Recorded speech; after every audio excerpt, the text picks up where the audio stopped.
weydiiya maalin madow ah shalay baarlamaankii wuxuu u soo saaray ama uu go'aan ku gaaray wax la aqbali kara ma aha. annaga muslim baan nahay, boqolkii boqol muslim baan nahay. Soomaali ilaahay ha laga cabsado.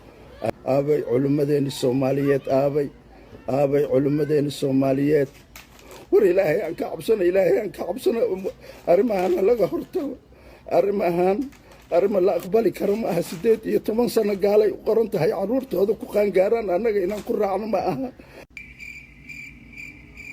So I tried to verify if the proposal was actually rejected because these men cried, but I didn't find any reliable source stating so. Or rather, what I found was that the proposals were rejected due to pushbacks from religious councils. We hear that, religious councils. That is why I mentioned in my last video that it is convenient as a Muslim to blame culture, society, excluding the fact that religious interpretations and institutions plays an important role in the suppression and subjugation of girls and women.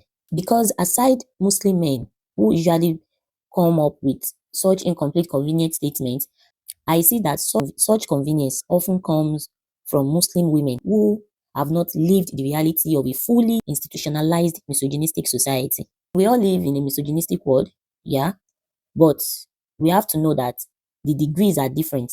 Like, for example, a girl child or a woman living in the western part of Nigeria is not facing the same level of misogyny as a girl child or woman living in the northern part of Nigeria or in countries like Somalia, Afghanistan, Iran. It's different.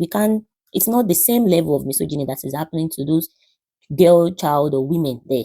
It is not the same, because in places like this, it is not just cultural, it is institutionalized through religion. It is embedded in their legal system, and it is often preached on the pulpit by Muslim scholars, and these scholars justify their teachings through selective interpretations of religious texts. So that is what I mean when I say religious misogyny is institutionalized. It is when the subjugation and oppression of women is no longer just an attitude. It is a system now that is built in the name of God. So this reaction you see from these Somali men, in this case, did not come from nowhere. It is not only culture and society. This is the outcome of centuries of patriarchal scholarship, where religious texts have been produced through misogynistic lenses, where the male gaze defined morality and their male desires shaped their theology. You can imagine how perverted and entitled these men are to even cry and call out the scholars that they should speak up against such injustice. By injustice, they said the system is going against God for trying to abolish child marriage. They called it an attack on Islam. Because you can imagine, they wept because girls will be forced into womanhood. So these men are not just misogynistic by accident. They were trained by misogynistic scholars on the pulpit that glorify sexual inequality. They are trained by text interpreted through the logic of women are inferior to men. They are trained by institutions that turn religion into male privilege. Yes, because these men truly see themselves as middleman to God. They carry this superiority that their truth is the objective truth, like their truth is God's truth. So when they cry over the abolishment of child marriage, they believe that they are mourning the collapse of their God-given authority. They truly believe they are mourning God's truth. Yes, and this is what happens when the male ego becomes the interpreter of revelation. So they confuse their dominance for God's will, because practically these individuals cried for the loss of their power, and they call it love for God. Yes, that they truly believe it is for the love of God. So no, this is not just culture or society.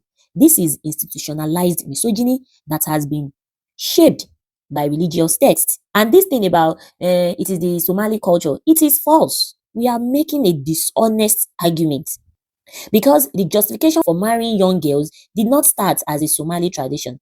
It began as a religious interpretation when male scholars read scripture through the lens of defining maturity by puberty instead. Like, even if it was to be the Somali tradition, with modernity, these people would have been open to changes, to change such mindset.